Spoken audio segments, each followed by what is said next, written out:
आज का विषय है बाबा साहब डॉक्टर अंबेडकर का निर्देशन और हमारा अनुपालन। ये विषय ही ऐसा है, इस पर कितनी भी बात की जा सकती है। बातों का अंतहीन सिलसिला है। मैं थोड़ी सी बात कर रहा हूं। बाबा साहब ने समय समय पर हमें निर्देश दिए और हर बार हम चूकते चले गए। बाबा साहब हमें देते रहे और हम लेते रहे। बाबा साहब ने हमें अधिकार दिए, हमने ले लिए। बाबा साहब ने हमें नौकरियां दी, हमने ले ली। बाबा साहब ने हमें जीवन में आगे बढ़ने के लिए मार्ग दिए, हमने स्वीकार कर लिए। लेकिन स्वीकार कितना किया?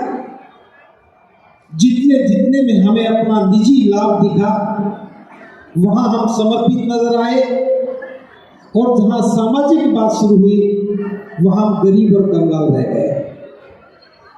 बाबा साहब ने अपने लिए कुछ नहीं मांगा, लेकिन हमने दिया कुछ नहीं है। इसलिए बाबा साहब का प्रत्येक निर्देशन आज हमारी लापरवाही और बेपरवाही के कारण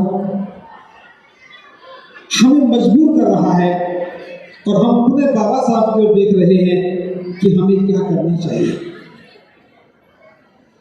मैं बाबा साहब के ही शब्दों में बात कर रहा हूं। बाबा साहब के जीवन के अंतिम दौर की बात। जब बाबा साहब आगरा में आए 14 अक्टूबर 1956 को, इसी विषय को ध्यान में रखते हुए बाबा साहब ने कहा था, मैं जीवन भर मुश्किलों का सामना करते हुए संघर्ष करता रहा। मैंने अपने परिवार की परवाह तक नहीं की, अपनी पत्नी बच्चों का ख्याल भी नहीं किया। मैंने सब कुछ गंवाने के बाद मैं इस कारवां को यहां तक लेकर के आया। मैं सोचता था कि जिस दिन मेरा समाज मेरी तरह से आगे बढ़ेगा, मेरे समाज का पढ़ा लिखा नौजवान आगे आएगा, तो वो भी मेरी तरह से समाज के लिए काम करेगा।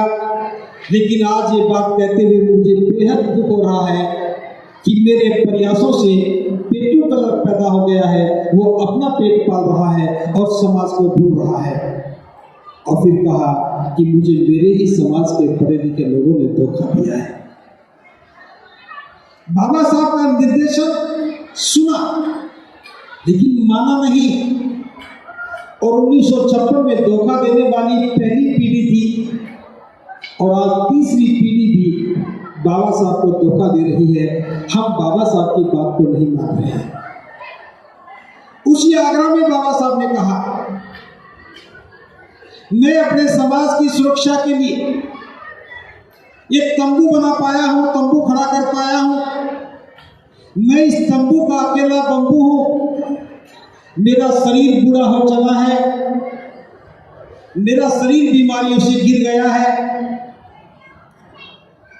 मुझे ख्याल आता है जब मैं दुनिया में नहीं रहूंगा तो इस तंबू का क्या होगा।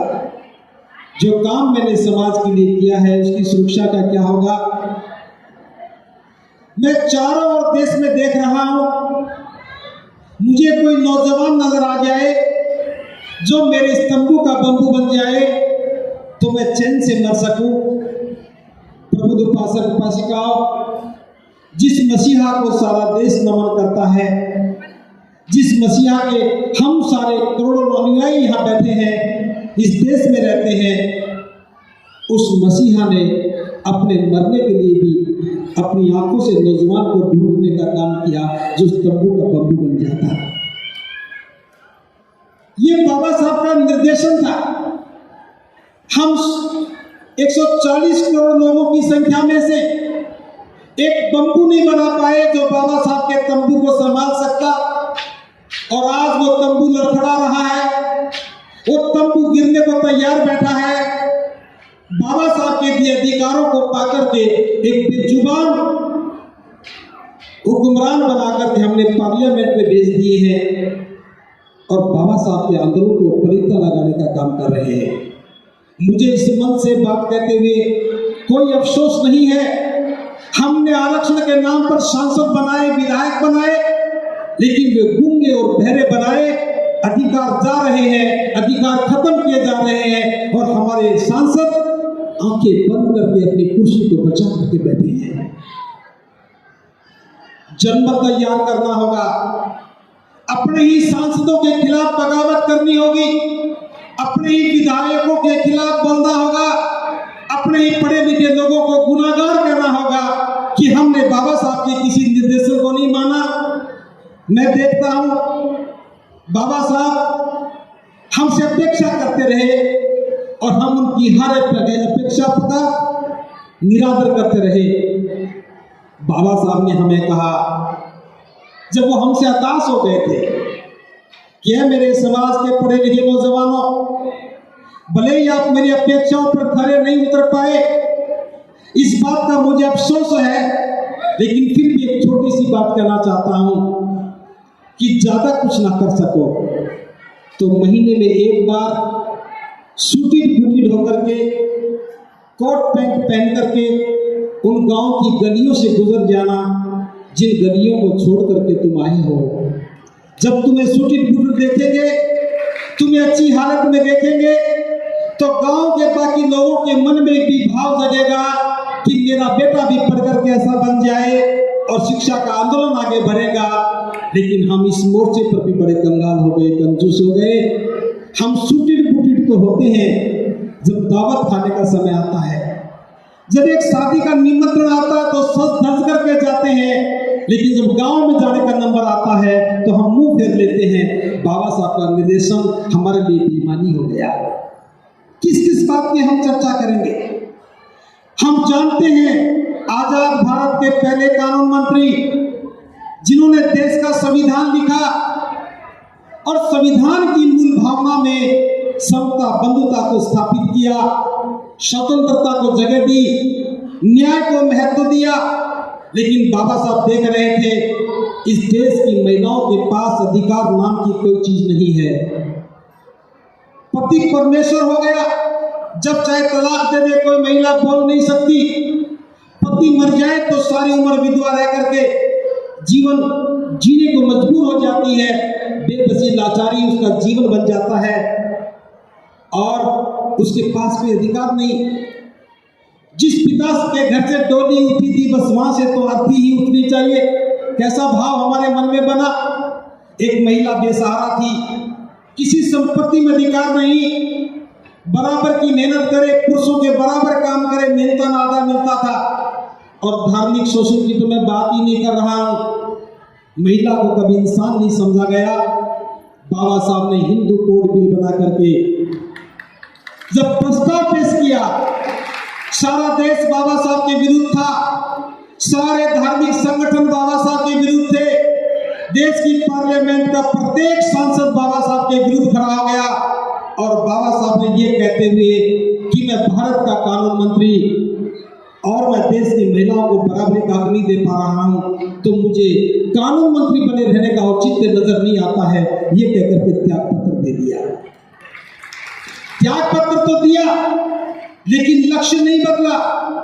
बाहर आने के बाद मंत्री नहीं थे तो भी उस बिल के टुकड़े टुकड़े करके संसद में पास करवाया और आज महिलाओं को बराबर का हक है। लेकिन कोई भी महिला बाबा साहब के प्रति अपने उत्तरदायित्व का बहुत नहीं कर रही है। आज देश का संविधान महिलाओं को बराबरी का हक देता है। मैं किसी दूसरे समाज की बात नहीं कर रहा हूं, मैं किसी दूसरी जातियों की बात नहीं कर रहा हूं, मैं बाबा साहब के अनुयायियों से सीधा संवाद कर रहा हूं। हम बाबा साहब को मानने वाले लोग, हम देश के संविधान में आस्था और विश्वास रखने वाले लोग क्या आज भी अपनी जीवन संगिनी को अपने बराबर का हक देने के लिए तैयार हुए? क्या आज अपने घर में रहने वाली अपनी माँ, बहन, बेटी और जीवन संगिनी के साथ बराबर का व्यवहार करते हैं? ये मनोवाद हमारे मन और मस्तिष्क में आज भी विराजमान है। नाम बाबा साहब का लेते हैं और काम मनु का करते हैं। ये बाबा साहब के निर्देशन किसी काम आने वाले नहीं है। बाबा साहब की भावनाओं को समझो, महिलाओं को भी अपने बराबर समझो, उनको चूड़ियों से, मांग के सिंदूर से उसे पैर की बिछिया से बाहर निकालो। लेकिन मैंने देखा उत्तर प्रदेश में आकर के शादी के बाद महिला साड़ी ही पहनेगी, सूट नहीं पहन सकती। ये मानसिकता किसने बनाई? शादी के बाद महिला मांग में सिंदूर भरेगी तभी सुहागिन बनेगी, हाथ में चूड़ियां पहनेगी तभी वो सुहागिन कहलाएगी। अगर बाबा साहब का विचार समझ में आ जाए तो महिलाओं के मन में भी स्वतंत्रता का बोध होना चाहिए और गुलामी के प्रतीक आज के बाद उतर जाने चाहिए। लेकिन मैं जानता हूं जो ताली बजा रहे हैं वही अपनी पत्नी के मांग में सिंदूर, पैर में पायल देखना चाहते हैं। अगर हम अपनी जीवन संगिनी के हाथ की चूड़ियां नहीं उतरवा सकते तो मुझे कोई अफसोस नहीं है। बस बाबा साहब की बात को मान करके उसकी 2 चूड़ियां अपने हाथ में पहन लेना तो कम से कम बराबर कहलाने का अधिकार बन जाए। मैं बहुत सीधी बात करने वाला आदमी हूँ, घुमा फिरा करके मुझे बात करनी नहीं आती है। मैं सिर्फ एक बात पूछता हूँ, ज्ञान से कितनी समस्याओं के समाधान कर लिए, लेकिन इस मंच के माध्यम से मैं पूछ रहा हूं, क्या अपने उसी अर्जित ज्ञान से हम महिलाओं के घूंघट को 4 उंगल कम कर पाए? क्या आज भी हमारे घर में रहने वाली महिलाएं घूंघट से मुक्त हो गई? वो ज्ञान किस काम का जो अपनी माँ का घूंघट ना हटा सका? वो ज्ञान किस काम का जो अपनी जीवन संगिनी को घूंघट के बंधन से मुक्त नहीं कर सका? वो ज्ञान किसी काम का नहीं है। हमने ज्ञान से केवल आजीविका कमानी सीखी है, ज्ञान से जीवन संवारना सीखना चाहिए था, ज्ञान से जीवन को समझना चाहिए था। बाबा साहब की एक एक बात हमारी समझ में आ जाती है। बस आपको जांचने के लिए बात कर रहा हूं। बाबा साहब ने हमें छात्रवृत्ति दी, ये हमारा अधिकार नहीं था, लेकिन बाबा साहब ने दी। क्या हमें लौटानी नहीं चाहिए थी? छात्रवृत्ति लेकर के हम पढ़ते चले गए, नौकरियां भी करने लगे, लेकिन वो छात्रवृत्ति लौटाना भूल गए। हमारी 2 पीढ़ियां कर्ज में विदा हो गई दुनिया से, तीसरी पीढ़ी भी वही गुनाह कर रही है। मेरा निवेदन है, जो छात्रवृत्ति बाबा साहब ने दी, ईमानदारी के साथ वो छात्रवृत्ति लौटाओ और अपने आसपास में जो बच्चे रहते हैं, जिनके माँ बाप बच्चों को पढ़ा नहीं पा रहे हैं, जिनके माँ बाप बच्चों को ठीक से स्कूल नहीं भेज पा रहे हैं, अपनी उस छात्रवृत्ति उस बच्चे की पढ़ाई पे खर्च कर दो, एक कर्ज से मुक्ति मिल जाएगी। बाबा साहब ने अपनी आमदनी का 20वां हिस्सा समाज के लिए दान करने के लिए कहा। सभी लोग बेईमान बन गए, तनख्वाह का ध्यान रखते हैं लेकिन लौटाना भूल गए। ईमानदारी के साथ अपने वेतन का 20वां हिस्सा निकाल करके समाज पर खर्च करना शुरू करो। हम दुनिया की सर्वश्रेष्ठ कौम बन जाएंगे। इस काम को भी करना है। अगर नहीं कर रहे तो गुनाहगारों की श्रेणी में अपना नाम देख लेना। बाबा साहब ने जातियां तोड़ने के लिए कहा और हम जातियों को मजबूत करने का काम करने लगे। जाति एक बीमारी है, जाति एक दैत्य है। बाबा साहब ने कहा, जाति की बुनियाद पर जो भी निर्माण करोगे कभी पूरा नहीं होगा, चटक जाएगा। और आज हम जाति को संगठित कर रहे हैं, जातियों के संगठन बना रहे हैं और जातियों का महिमा मंडन कर रहे हैं, जातियों की गीत बना करके नाच रहे हैं। ये बाबा साहब के निर्देशन के बिल्कुल विपरीत जा रहे हैं।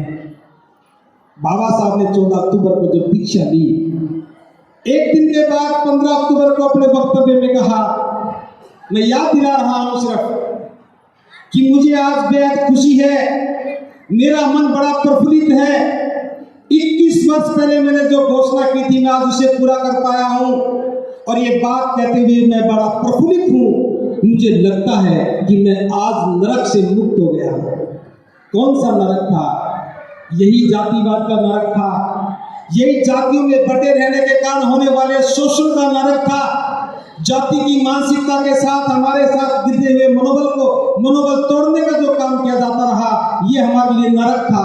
हम आज भी उसी नरक में रह रहे हैं और जयंती बाबा साहब की मना रहे हैं। हम बाबा साहब के निर्देश का कितना पालन कर रहे हैं? क्या मजबूरी है कि हम बाबा साहब की बात नहीं मान पा रहे? मूर्तियां भी खूब लगाते हैं, झांकियां निकालते हैं, जयंतियां भी मनाते हैं, भाषण भी करते हैं, मुझ जैसे वक्ताओं को मौका देकर के बात भी सुनते हैं और हम भी अपनी लताड़ लगा करके चले जाते हैं। लेकिन क्या जाति तोड़ने के लिए कोई शस्त्र चाहिए? कितना साधारण था। जहां से नदियां चलती उनका नाम होता है और नदी चलते चलते समुद्र में चली जाती है, वो समुद्र बन जाती है। नदी के समुद्र में जाते ही उसका नाम और पहचान खत्म हो जाता है, नदी समुद्र बन जाती है। सैकड़ों नदियां समुद्र में आती हैं और बाबा साहब ने कहा, पूछा तो उस भाषण में, सैकड़ों नदियां समुद्र में आती हैं और अपनी पहचान खो देती हैं। क्या कोई व्यक्ति उस समुद्र के पानी में से एक बाल्टी पानी निकाल करके बता सकता है कि इस नदी में, इस समुद्र में किस नदी का कौन सा हिस्सा है? इस एक बाल्टी पानी में किस नदी का कौन सा हिस्सा है? कोई नहीं बता सकता। बस यही सूत्र था। बाबा साहब ने कहा कि बौद्ध धर्म समुद्र है। किसी भी जाति में, किसी भी गोत्र में पैदा हुआ व्यक्ति जब बुद्ध की शरण में आता है तो बौद्ध बन जाता है, और बौद्ध बनने के बाद जाति नहीं रहती है, जाति खत्म हो जाती है। लेकिन हम बौद्ध बन करके भी जाति को बचाए रखे हैं। बौद्ध बन करके भी लड़की की शादी अबोधों में करेंगे, बौद्ध बन करके लड़के की शादी भी अबोधों में करेंगे, भिक्षु को भी बुला लेंगे और फेरे भी करवाएंगे। कोई परंपरा बदल नहीं रहे। बाबा साहब के दिशा निर्देशों के बिल्कुल विपरीत जा रहे हैं। एक छोटी सी घटना बता करके विराम की ओर आ रहा हूं।